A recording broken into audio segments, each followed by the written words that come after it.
When picking an internet service provider, there are several different factors that you might look into. Today we're going to go through what some of those criteria are.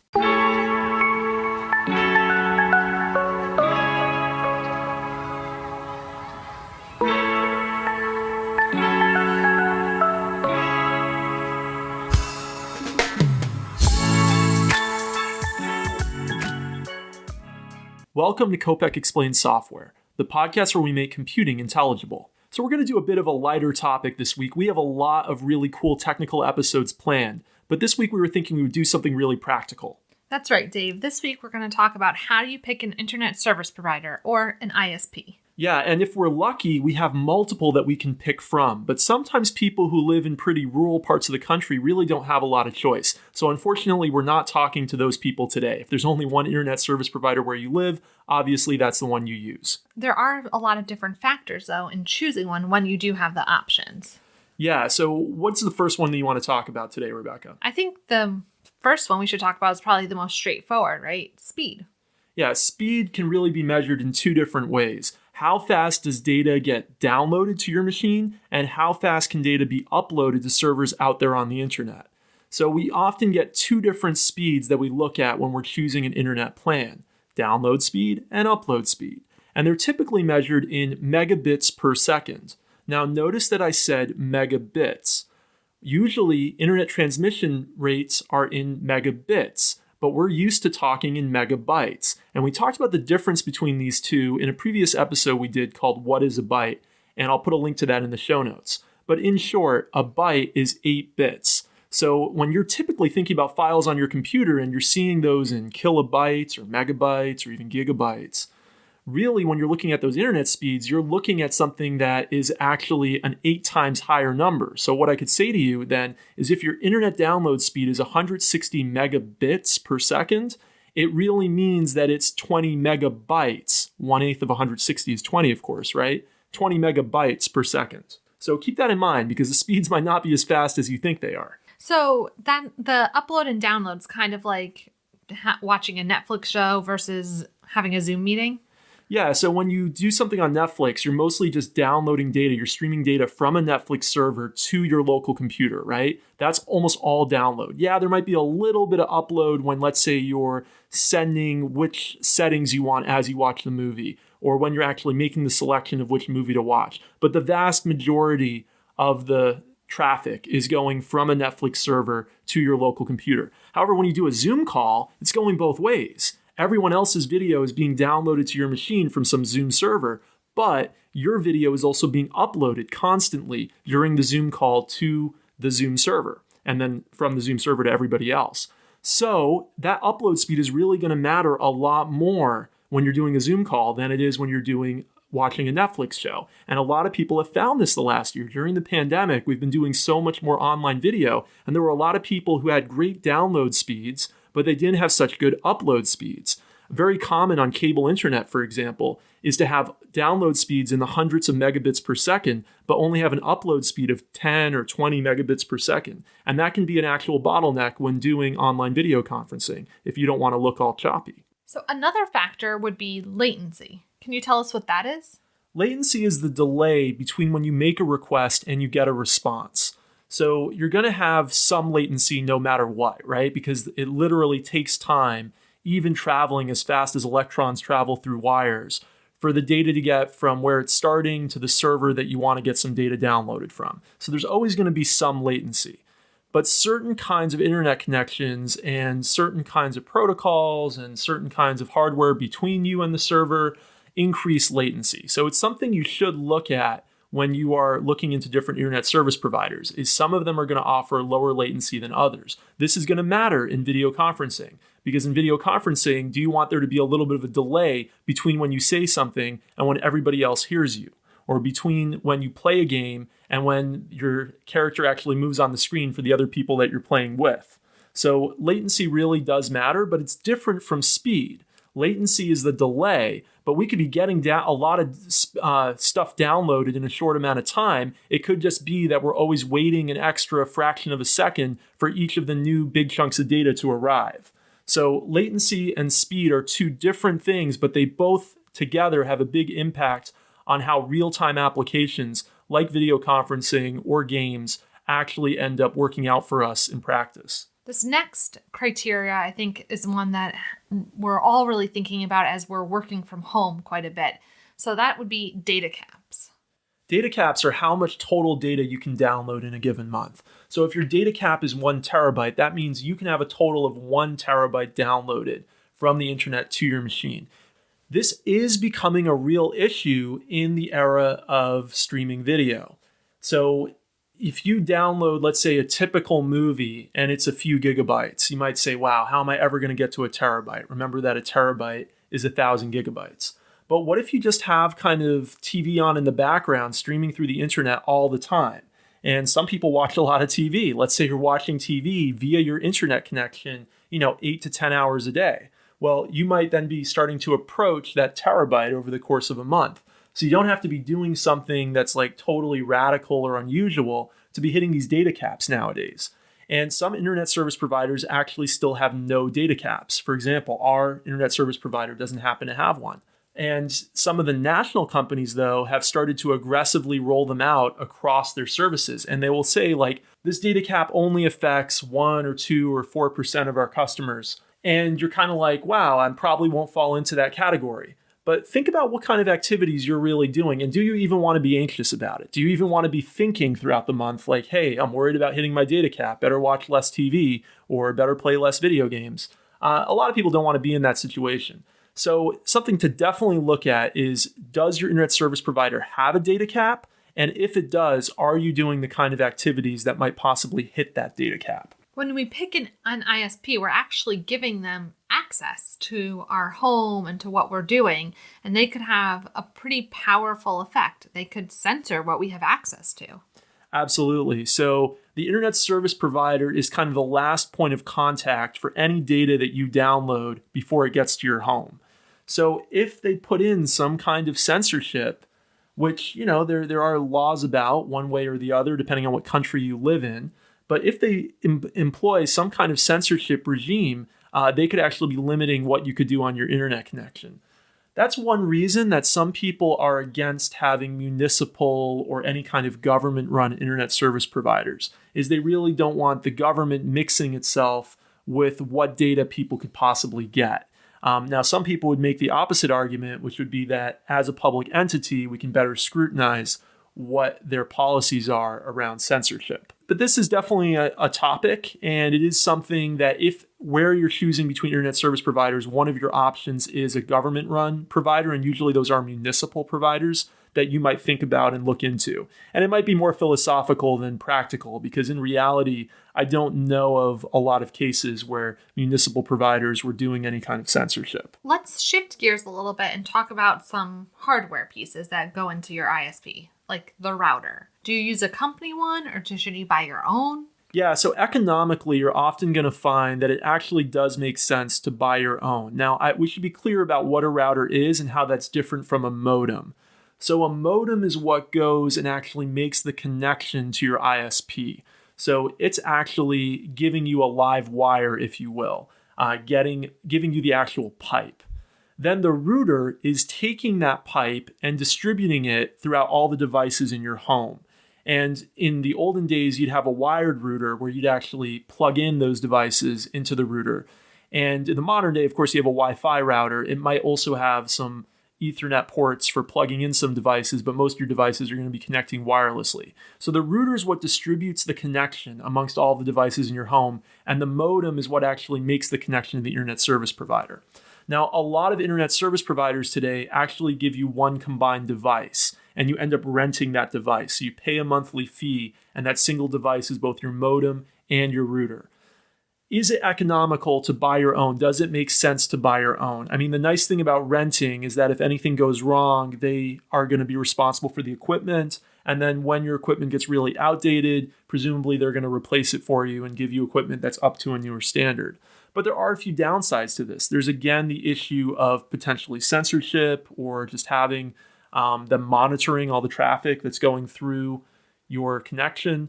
Number two, there's the issue that maybe you actually want something that's better than what they're providing. So there's new protocols that come out for Wi-Fi on a regular basis. The current one is called Wi-Fi 6, but maybe your internet service provider is still providing routers that have some of that older standard. And so some of your devices are actually being limited. And maybe we'll talk about in a minute where the bottleneck is when you have one of those older standards. So the other side, though, is economics. So you might end up paying like $6 a month or $10 a month to rent this device, where you could go actually buy the modem for like $60, and you could go and buy a router for maybe another $50, $60 for a pretty low end one. And there you have, for $100-something, you now own this equipment, and you no longer have to pay that monthly fee. That's going to pay for itself within a couple of years, and maybe even be profitable to you within a couple of years. So when you take all of these different criteria into consideration, I think for a lot of people, it actually does make sense to purchase your own equipment. And the other thing is, if you choose to switch internet service providers, you can generally take that equipment with you to the next provider. So it's usually not a lost investment. You touched on this a little bit, but can you talk about Wi-Fi standards? Yeah, so there's been several different standards for Wi-Fi going all the way back to the late 1990s when it first came out. The early standards were known as 802.11b, and they were as slow as, believe it or not, 11 megabits per second. And so think about that. Again, we divide by 8, right? That's a little bit over a megabyte per second, which by today's standards would really be a big bottleneck if you were still using one of those older routers. But the thing is that both your router and your hardware device that is accessing the router need to be on the same standard. So, for example, laptops that just came out in the last year have started to support Wi-Fi 6, but it's very unlikely that you actually yet have a router that supports Wi-Fi 6. So most of these routers and most of these devices are going to be backwards compatible going back quite a ways. And so even though you might have a computer that supports Wi-Fi 6, if you have a router that still is on, let's say, 802.11n, then that's as fast as you're going to be able to go, is the 802.11n standard. So you're limited by either end. It could be either your device or it could be your router having the latest standard that limits you, or not having the latest standard rather that limits you. So these standards have improved quite a bit though. So 802.11b, which was the first Wi-Fi standard, was 11 megabits per second. Then 802.11g, which came after it, was 54 megabits per second. Then 802.11n, which came after that, was in the hundreds of megabits per second. And then 802.11ac went to like a gigabit, I think. And then Wi-Fi 6 is even faster and has some other benefits in terms of range that it can support as well. Really, these standards have improved quite a bit, and that alone is a reason to have a newer router and have a device that's compatible with one of those newer standards as well. And you might end up having that one device in your home, though, that limits you. That happens to people sometimes, is they have some critical device and that device is on an older standard. Well, that device is then going to be limited to that standard. And if you get a newer router that doesn't support going all the way back to that older standard, which is pretty unlikely today, but it does still happen, then you won't be able to actually use that device with that router. So you need to think about these standards. Generally, the best advice is just to, when you buy a router, get one that's on the latest standard, because even though Wi-Fi 6 is out now, there's still routers out there that go all the way back to 802.11n that are being sold. So it's best to just get one that has the latest standard so that it doesn't become a bottleneck for you. Because certainly, yes, your internet service provider has a certain set speed, but then once that data gets down to your router, you're then actually being bottlenecked then by the speed of the router. And so the speed of the router is going to be limited by, yes, the standard that it supports, but also by actually the hardware of the router itself. The router is a little computer, usually running an embedded operating system that has a microprocessor and can only handle so many concurrent connections at the same time. And so the router itself, if you have a lot of devices, can actually become a bottleneck. So there's all these different factors to think about. But for most people, just get one using the latest standard. Let's talk IP addresses. Is that something to think about when you're picking an ISP? So some ISPs will provide you what's called a static IP address. That's an IP address that doesn't change. But the vast majority of home internet providers are going to provide you a dynamic IP address. That's an IP address that changes over time. The only reason you would really need a static IP address would be if somehow you were using your home internet connection as a server. So you were actually going to set up a server in your house. If you were doing that, you would need a static IP address, or you'd need software that connects to a DNS server that provides dynamic IP address, but that kind of turns it into a static IP address. But for most people, we're getting like way out there in left field right now. But so for most people, this really won't matter. The way it works is you have one IP address out there on the wider internet, and that's the one that your internet service provider is assigning to you. And then you have a bunch of internal IP addresses within your home, within your business, that your router is assigning to each device. So even though you might have like 10 different devices on your home network, all of them will look to other computers on the internet as coming from the single IP address that is assigned to you by your internet service provider. So they have internal IP addresses that we only see within the home, and then they all have one single external IP that the rest of the world sees. So one word we hear thrown around a bit, or at least I do when it comes to the internet, is firewalls. What actually is a firewall? A firewall is a way of trying to prevent certain kinds of traffic from getting to you, and that's usually for security purposes. On a previous episode called How Does the Internet Works, which I'll put in the show notes, we talked about what a port is. But basically, a port is an assigned number that's related to a certain service, such as there's one port for the web, there's a different port for email protocols, there's a different port for SSH and all these, and there's a different port for FTP, et cetera, et cetera. Most of those services, other than the web and email, are not ones that most people really use. And so a firewall goes and blocks all those other ports so that there can't be some bad actor trying to break into one of your machines through one of those ports. And it might also do some monitoring of traffic in general and try to prevent certain kinds of other attacks. So it's not a bad thing to have. And a lot of routers have built-in firewalls. And a lot of internet service providers will have firewalls themselves, and they'll also sometimes provide software to their customers for a software firewall on their computers. And modern operating systems like Windows and Mac OS also have the capability of doing firewalls themselves. So is this really something that is like a big added value from your internet service provider? It's certainly a nice to have, but you can certainly set it up yourself as well. So it's not something that I would take into a lot of consideration when choosing an internet service provider.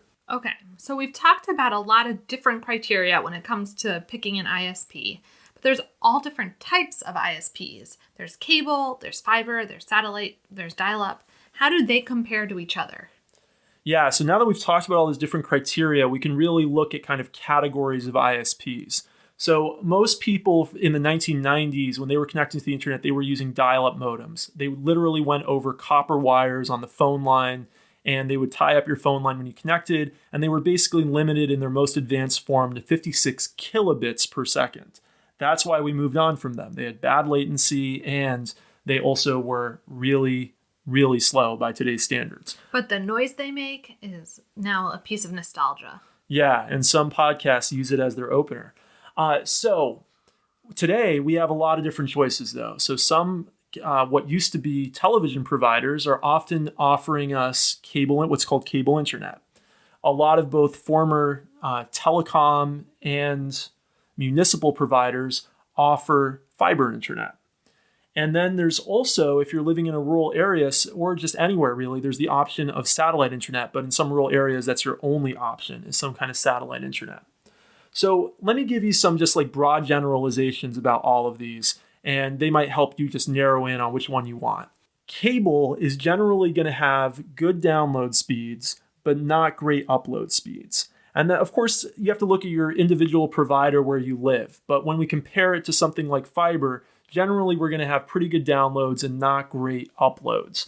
So this didn't matter to people a lot when we were in the Netflix era and just streaming video era. In the pandemic era, where we're starting to more and more actually be doing our uploads as well, it matters how fast our video is from where we are. It matters how quickly we can get our file uploaded to our work servers. This is starting to matter to people more and more. And this is a downside of a lot of cable providers. However, they've started to improve on it. You're seeing that they're aware of this problem and more of them are investing in having better upload capacity. Okay, so that's cable. Then you have fiber. Cable is literally running through those same coaxial cables that we used to get cable TV from. Fiber is running through fiber optic networks. This is data that's traveling via light photons. It's pretty incredible. Technology has been around for a long time, but it's really still state of the art. And this is where you're going to see the absolute best download and upload speeds, and you're also generally going to see the best latency. So fiber internet is really the gold standard. It is usually more expensive than any of the other options, although that's really going to depend, again, on where you live and the particular criteria. Where we live here in Burlington, Vermont, we actually have fiber internet through what used to be a municipal provider that was privatized. And actually, I'm one of those people who wanted to wait till it was privatized to get it. But anyway, we actually pay less than we used to pay through cable internet. And yet we have a much faster and much lower latency connection. So that's pretty cool. Then you have satellite internet. Now, if you really live in the middle of nowhere, this might be your only option, because that just means that there might not have yet been coaxial cables run out to where you live so that you can actually get cable internet, or there certainly is probably not a fiber network, and fiber costs quite a bit of money to build out where you happen to live. So this might be your only option. This means it's what it sounds like. You're going to connect to a satellite orbiting the Earth every time you connect to the internet. And as you might imagine, the big downside of this is latency. It does actually take some time to send a signal up into space and it to be processed and then to be sent back down to Earth. So this is generally going to have the worst latency. Download and upload speeds are also generally not great. Download speeds, like with cable, are usually better than upload speeds. One thing you'll see that's interesting with fiber is a lot of fiber providers actually have a one-to-one correspondence between download and upload speeds. So you, in both satellite and cable, you generally suffer from this upload bottleneck, if you will, compared to fiber. There's also older standards like DSL, digital subscriber line. They've kind of been going away over time. They didn't quite keep up with cable and certainly not with fiber. But again, in some kind of more rural areas, that sometimes is the only thing you're offered. DSL is generally going to be about where cable was in terms of speeds like 10 years ago. So usually not your best option, but oftentimes pretty inexpensive. I think something this pandemic has taught us is how important your ISP is, both in staying connected to your family and friends, but also in being able to work. So it's a hard and important choice that you're making. And it's really important that everyone has access to the internet. Yeah, unfortunately, we suffer in society from what's called the digital divide, which is the fact that some people, depending on just where they live, don't have access to a fast connection or sometimes even to a connection at all. And that really limits what you can do today. I mean, there's a lot of things that are only available now on the internet. It's very different than things were even 5 or 10 years ago. And we've really seen the pandemic magnify that. So I think just now we're talking aside from just the technical side of things, I think from a public policy perspective, it does make sense to create incentives for ISPs to build out their networks to as broad a populace as possible. That doesn't necessarily mean that everything needs to be run by the government, but it does mean that maybe there should be government policy in place, in my opinion, to encourage that kind of build out. Well, Dave, what would you say are the 3 most important things for folks to think about when they're picking their ISP? Number 1 is upload speed versus download speed. A lot of services will provide you pretty good download speeds, but not everyone will provide you a good upload speed. Number 2 is to consider latency. Again, that's how long you have to wait when you do something to actually get a response. And this is going to be particularly a problem for satellite providers. And number 3 is data caps. For most people, you're not going to hit a data cap, but if you're a big user of internet video, then it's very possible that you will. So look if your internet service provider that you're thinking about even has a data cap, because they don't all have it. But if they do, how much are they going to charge you after you hit that data cap? Okay, well, thanks for listening to us this week. It was great to have you with us. Rebecca, how can people get in touch with us on Twitter? We're at Kopec Explains, KOPECEXPLAINS. Don't forget to hit that subscribe button. We have some great, more technical episodes that we're going to be rolling out over the next few weeks, and we look forward to seeing you then. Thanks for listening.